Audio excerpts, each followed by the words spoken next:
Good evening, everyone. My name is Nkenge Friday. I'm the Public Relations Director. Just wanted to welcome you all here tonight. We have a great program planned with lots of great panelists. We hope that you all are engaged just as much as we are. We had a great time planning this program and do hope that you all enjoy, and we'll get started now. Thank you.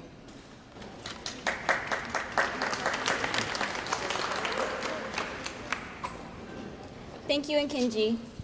Good evening, everyone, and thank you for attending the Fischler School of Education Student Government Association's Graduate Student Alumni and Faculty Gathering. I would also like to thank Kappa Delta Pi International Honor Society and Phi Gamma Sigma International Professional Society for partnering with FSC-SGA to make this event possible. The list of Phi Gamma Sigma, Kappa Delta Pi, and FSC-SGA Executive Board members is included in the items that you received during your registration.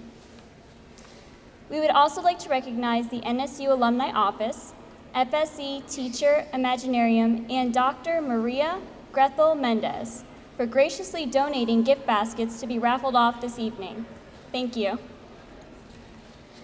Before speaking about the future of FSC-SGA, I would like to take a moment to remind you of the Fischler School of Education's mission statement.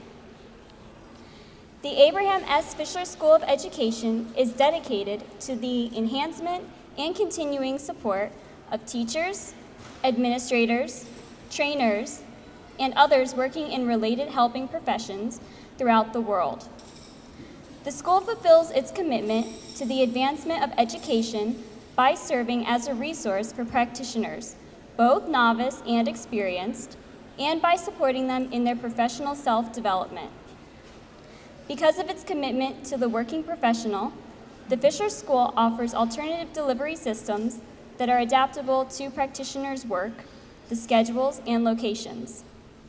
School programs anticipate and reflect the needs of practitioners to become more effective in their current positions, to fill emerging roles in education and related fields, and also to prepare, accept changing responsibilities within their own organizations. In the year of 2013-14, FSC-SGA participated in 5 NSU activities, including Sharkapalooza, Homecoming, the Student Leadership Conference, and Community Fest. Our executive team is also working hard this year to apply the mission statement of the Fischler School of Education and establish a legacy. The current FSC-SGA Legacy Project is the FSC Distance Education Museum. It will display technology-related items and recognize innovations in distance education. Plans currently include displaying these items virtually with integration into the FSC Distance Education Cafe. The museum will feature awards given to Dr. Abraham S. Fischler, FSC students, alumni, and faculty from leading global educational institutions, as well as recognize achievements in the academic innovation. In collaboration with the Alvin Sherman Library and the Abraham S. Fischler School of Education, the FSC-SGA will display this extensive collection in an interactive online experience. The museum will use social media to facilitate sharing content linked to descriptions, significance, recipient names, photos, and videos. The FSC Distance Education Museum content will be available online in the near future at FSC Shark Sources Social Studies Resource Center. The FSC Shark Sources Social Studies Resource Center has a feature that allows content, contributions, and recommendations.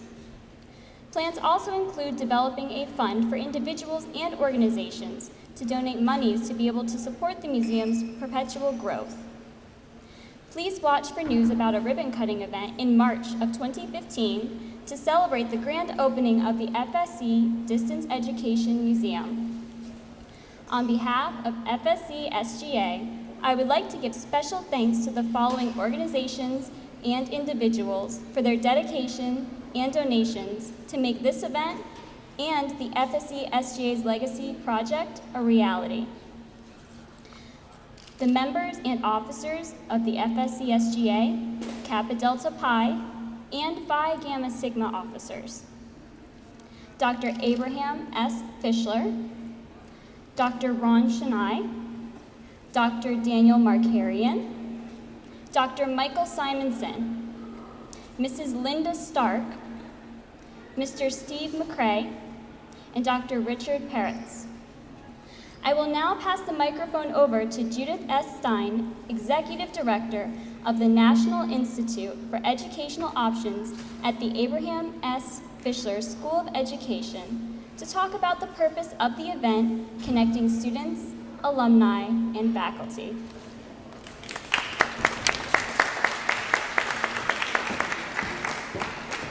Good evening. On behalf of Dr. Ron Chennai, our Dean, and the faculty, staff of Fischler School of Education, I am honored to welcome you to this event. I am an executive director of the National Institute for Education Options. I've been there at NOVA for 15 years after leaving the Miami-Dade School District, where my career was 21 years as the Magnet School Director. I'm very honored to be able to welcome you for the purpose of this event. I hope you received a copy of an article that I had copied. If you did not, I will get it to you. It is the article that was in the Sun Sentinel on January 5th, 2014, commemorating our 50th anniversary. This article says, NOVA built on innovation. And I think that says it all. NOVA was built on innovation. In 1964, on a wing and a prayer, this university began. I think that we are very lucky to have had such innovation in Broward County, which has spread to the entire world. The picture on this program shows the first office on Las Olas Boulevard in Fort Lauderdale. It's just a building where they put the word NOVA University, and it was for advanced technology. Even back then, we didn't have that much technology, but they were very forward-thinking. It also shows you the first marine science building, and now we have a magnificent multi-million-dollar marine science school. So this is really something that took tremendous innovation and risk-taking and entrepreneurship. If you look at the book, which is the history of NOVA's University, and hopefully you will look at it from 1964 to 2014, when you go into the index and you look up Abraham Fischler, there are 7 pages of Abraham Fischler's accomplishments in this book.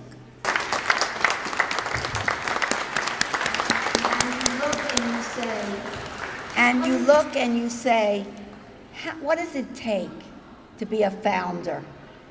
Well, it takes a lot of courage, a lot of risk-taking, and a lot of ability to see the future. Dr. Fischler was at Harvard. Dr. Fischler was at Stanford. Dr. Fischler was at every Ivy League school. He was a science teacher. He was a professor. He could have stayed there and had a great career. He didn't have to come to the backwoods of Fort Lauderdale and develop a university. That took tremendous courage.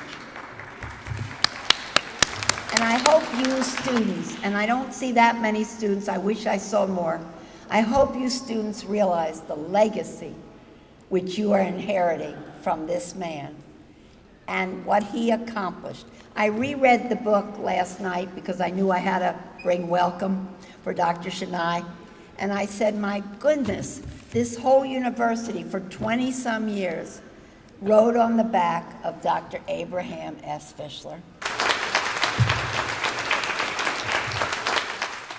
Good evening, ladies and gentlemen, friends, distinguished guests. As you all know, it's a real honor to stand here and say a few words to celebrate the achievements and influence of a visionary and a hero, seated right here. As you know, Dr. Abraham Fischler is one of the nation's most admired leaders in education. From 1959 in Berkeley, Columbia, and Harvard, leading all the way here with his outstanding leadership skills to build Nova Southeastern University into one of the foremost universities in this great nation. His innovative and creative approach in so many areas and his pioneering in distance education, transforming education and concepts such as the student is the class. His visions and implementing them is an inspiring, essential necessity, especially in STEM education. I've had the privilege of interviewing Dr. Abe Fischler for many years, 35 just about. And back then, he was a visionary as well, of course, and he would say, when the computers first came out, he said, there should be a PC or an Apple on every desk for every student. And as technology moves forward, so does Abe. And recently, he spoke at the FETC conference earlier this year in Orlando, and he said to an audience, every student should have a device, whether it's an HP tablet, an Apple, or whatever, and be able to research and study and interact with their teachers from any location. Always innovating, our dear Abe Fischler. Abe has not only had a profound influence on education in general, but also on a personal basis. My close personal friend, my children are at Nova, have been at Nova. My wife just graduated. In fact, we had the privilege. Abe actually hooded my wife, who just graduated last year as a doctor. Finally, what I'd like to say is, what is a great leader in any area without a supportive family? So I'd like us to recognize Shirley Fischler. Let's give a big round of applause.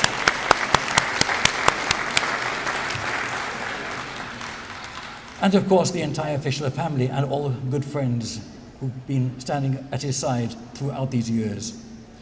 To conclude, the best hope humanity has for a brighter future in a world so distracted by irrationalism, fundamentalism, obscurantism, and so forth, is for intelligent, benevolent, inspiring solutions in the world to prevail. And this depends on improving and transforming education. Ladies and gentlemen, our friend, Dr. Abraham Fischler.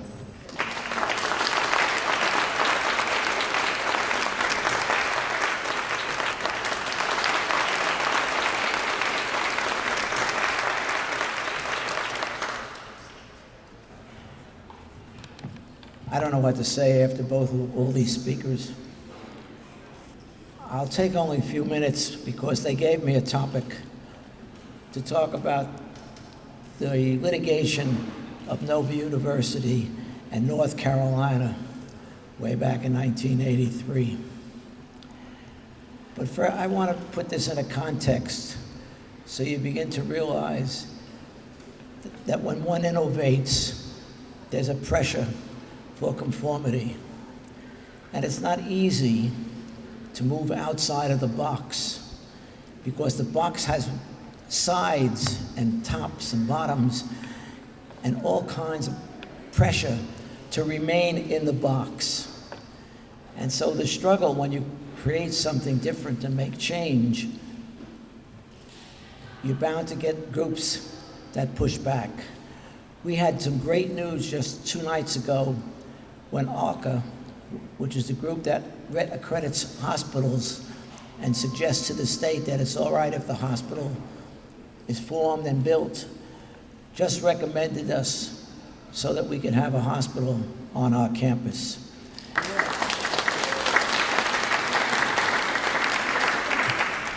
But there is a 20-day appeal process, and I'm sure that one of the institutions in the vicinity of this institution will file an appeal, and that will take another period of time before we win the final approval. So when one looks at what I tried to do was to say that public education fails a good many children because time is fixed. We think we know how every child learns. It's teacher directed. Therefore, for children that don't fit the mold, don't come with the background necessary, it becomes a failing experience, a low self-concept, and they drop out. And now we're beginning to put in schools for children aged 15 to 22. Why 15 to 22? Because the legal age to drop out of school is 16. And so the minimum age is 15 to get into these new schools. Why do we need them? We need them because the box remains fixed. And when you want to change that box to move into something else, the pressure is to remain within what everyone is comfortable with. And so we go to school 10 weeks or 10 months. We give final exams on Friday so teachers could read them and get them back to the students on Monday. And everything remains time-bound. And so it was necessary to look at programs, even at the doctoral level, that allowed students the time to gain what they came to get and to encourage them to continue to work until they achieve what they really needed to become productive PhD students. So with NOVA, I had the opportunity of putting into focus a way of educating students who already are educated, who had master's degrees, to have an opportunity to get EDD degrees in a time independent, but exposed to the greatest teachers in the country. And because of my own background, I was able to recruit people from Harvard and Berkeley and Stanford and other places to come and fly on a Friday night and teach all day Saturday, 8 hours, and then get back on a plane on Saturday night to go home. Or they did us a favor and stayed over so they could have breakfast on Sunday morning and get on a plane Sunday afternoon to get home. In the meantime, they had dinner when they arrived on Friday night, had breakfast with another group, taught all day, had dinner with them again, and flew home. And they were exposed during that period of time for 3 months to the most outstanding professors that one can find in each of the fields. And we spared no money and worked with them so that they had the opportunity to use the summer to come in with their projects. So they had all that extra 10 weeks to do that. And we had them into a summer institute where they also formed national clusters.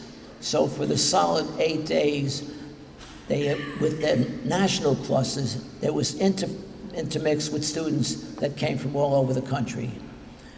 And they were exposed to a different set of professors, so they were exposed to other types of people that made contributions. And I thought that it was better than the programs we created at Harvard, more diversified than we had at Berkeley. And NOVA gave me the opportunity to start an institution at the PhD level and EDD level. And we were going to be the MIT of the South, but I couldn't recruit a physicist to leave Harvard and come here, or Stanford, or any place else. We had no building to put him in. And so the goal that the founders really wanted to do could not be done with no money, no buildings, and no great people around. And these great people were not about to leave their institutions. In fact, my friends thought I was out of my mind to give up a full professorship at Berkeley and come to a ball field, which was a landing touch field for the Navy. So they took off at Homestead and touched down here, and they went on to north or west, and then they went back again. And so they learned how to land planes before they went out onto the carriers.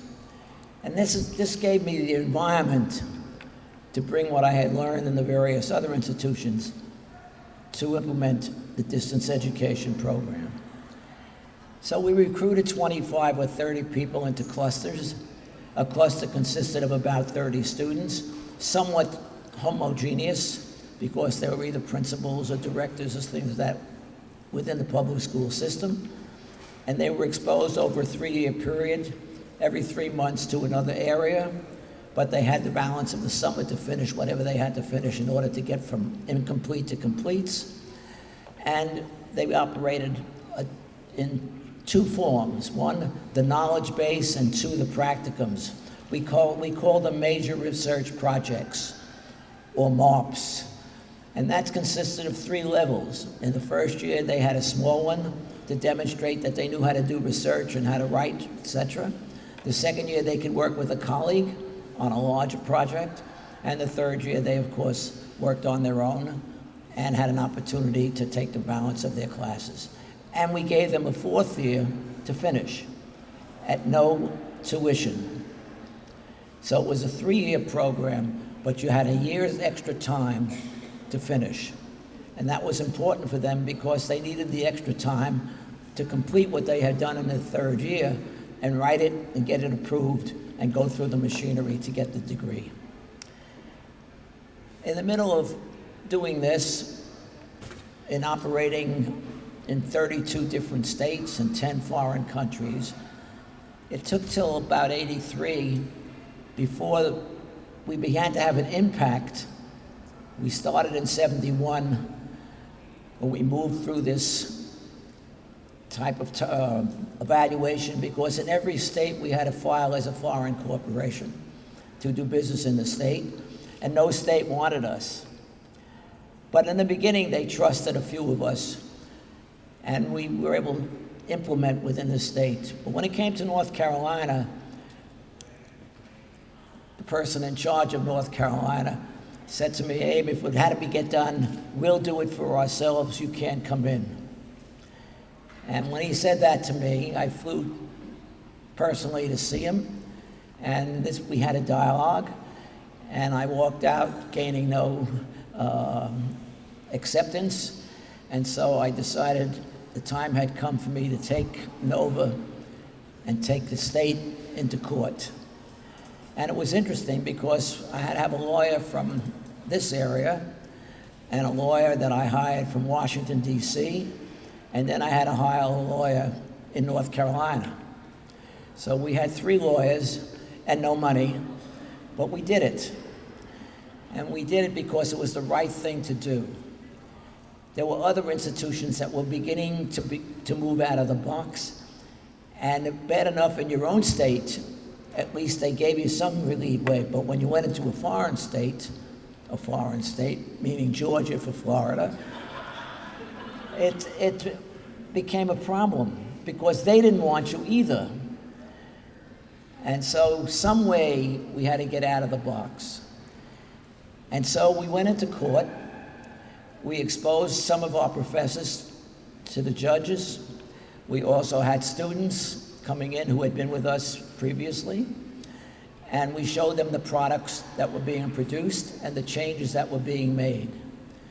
And surprise to my colleagues and surprise to educational leaders, we won. And North Carolina said, as long as they have this quality, and it's been passed by the Southern Association of Colleges and Schools, you will not be able to keep them out. And we already had a cluster going.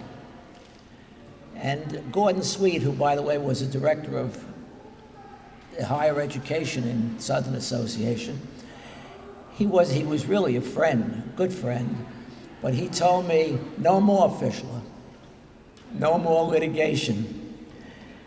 But I was about to take Texas into their courts because we had signed an agreement in Texas that we would only have 1 program in each of our 3 programs, 1 for public education K-12, 1 for higher education, and a DPA, Doctorate in Public Administration. And I said, fine, we'll only have 1 of each of those in Texas. I figured it was a big enough state that if we had 3 clusters going in Texas, it would be fine. Well, we finished 1 cluster in Dallas, and we opened up in Galveston. Next thing I knew, I got another letter. You can't go to Galveston. I said, went back, why, back and forth, and they finally said to me, if you stay, we're going to have to go to court. So I called Gordon Sweet, good friend, needed him.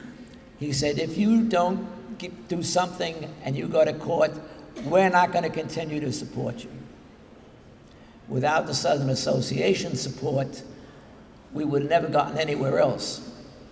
And so I decided that it would be better to go back to Dallas.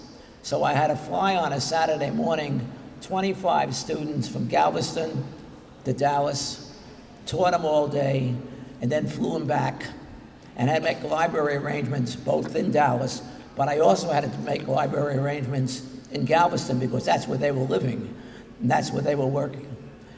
But I did that primarily because Gordon didn't need another fight.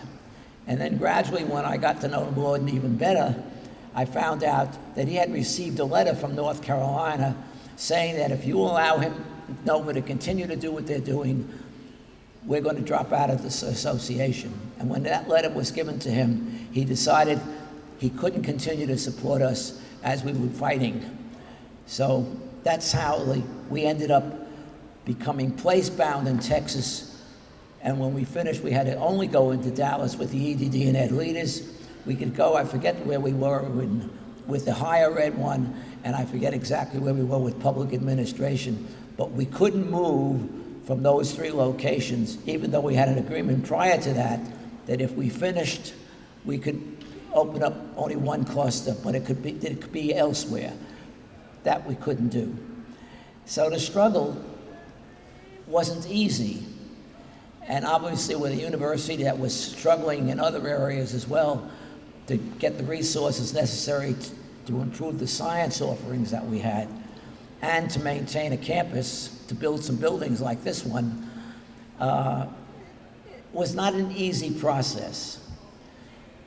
But thanks to those that were here at Nova, what I learned was each one had to have ownership of their own area. And so my style was not to interfere with what they had as an owner of a class, of a group, of a program. That was theirs. And I used to hold the deans responsible for just 2 things: the quality of their program and the economic viability of their centers. And by the time I retired in '92, we had 17 smokestacks, 17 centers operating in that model, where the only interference from the central administration was 2 meetings a month, one for finance and one for quality. But within that categories, both categories, they could do what they needed to do, and the budgets were built from the centers up to me. And then we would argue and debate how much money we could give for raises, if at all. And thanks to the banking system that we developed, the relationship with that system, each of 4 banks were able to pick up my problem on the 29th of a month, and I'd call them up, and they say, "Hey, it's good hearing from you. What do you need?" And it worked. I didn't do this by myself. A lot of people came and worked with us, cooperated with us, took ownership of their areas, so I didn't have to worry. And there were only 3 of us in the central administration: myself, the vice president for finance, and the vice president for development. And it was an easy way to operate a university, and it gave me time to work outside the university to be able to bring resources in, so that now, at this particular time, I can tell you that our budget is approximately $800 million a year. The satisfaction I get really from the students who graduate from the institution and go on to get good positions in other institutions and make contributions for the improvement of public education, both at the higher levels and now K-12. So what you see are little quotes from books. You're free to take one with you. I signed 100 of them, so you can have one. And I appreciate you coming today. And I thank my family sitting there for putting up with me and for being my support system when I needed it.